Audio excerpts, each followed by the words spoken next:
మార్చి 3, 4, 5న ఖమ్మం జిల్లా కేంద్రంలో నిర్వహించే PCC, CPML ప్రజాపంత, CPML revolutionary initiative 3 విప్లవ పార్టీల ఐక్యత మహాసభ సందర్భంగా ఆదివారం సూర్యాపేట జిల్లా కేంద్రంలోని విక్రమ్ భవన్లో ఆ పార్టీ జిల్లా నాయకులు పేర్ల నాగయ్య అధ్యక్షతన జిల్లా జనరల్ బాడీ సమావేశం నిర్వహించారు. ఈ సందర్భంగా సిపిఎంఎల్ ప్రజాపంత రాష్ట్ర సెక్రటేరియట్ సభ్యులు గోగినపల్లి వెంకటేశ్వరరావు, పార్టీ జిల్లా కార్యదర్శి కొత్తపల్లి శివకుమార్లు పాల్గొని మాట్లాడారు. మార్చి 3, 4, 5న ఖమ్మం జిల్లా కేంద్రంలో నిర్వహించే పీసీసీ, సిపిఎంఎల్ ప్రజాపంత, సిపిఎంఎల్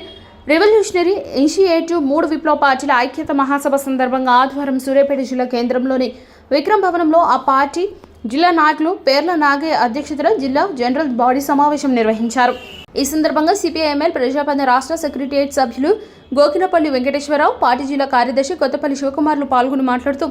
దేశంలో నరేంద్ర మోడీ ప్రభుత్వం దేశ సంపదను, ప్రభుత్వ రంగ సంస్థలను ఆదాని అంబానీ లాంటి కార్పొరేట్ పెట్టుబడిదారీ శక్తులకు ఆపనంగా కట్టబెడుతుందని ఆవేదన వ్యక్తం చేశారు. దేశంలో రాజ్యాంగం కల్పించిన పౌర హక్కులను ప్రశ్నించే గొంతుకులను నిరంకుశంగా అణిచివేస్తూ భిన్నత్వంలో ఏకత్వంలో కలిసిమెలిసి జీవిస్తున్న దేశ ప్రజల మధ్య కులమత విభేదాలు సృష్టిస్తూ పాలన కొనసాగిస్తున్నారని విమర్శించారు. ఈ కార్యక్రమంలో పీఓడబ్ల్యూ జిల్లా కార్యదర్శి కొత్తపల్లి రేణుక, పీడీఎస్యూ రాష్ట్ర సహాయ కార్యదర్శి Erra Akhil Kumar, party Kodad division convener Mattapalli Anjaiah,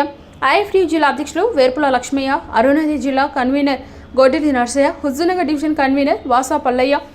IFT జిల్లా ప్రధాన కార్యదర్శి బూఖ్య రాంజీ, పీఓడబ్ల్యూ జిల్లా అధ్యక్షులు మారసాని చంద్రకళ, ఆటో యూనియన్ జిల్లా కన్వీనర్ వీరబాబు, పీఓడబ్ల్యూ జిల్లా ఉపాధ్యక్షులు సురం రేణుక, కాసర్ల దుర్గయ్య, సయ్యద్ నవీన్, కర్ణకర్, పరశురామ్, బాజీ, రమణ, పద్మ, సునీల్, గౌరమ తదితరులు ఉన్నారు.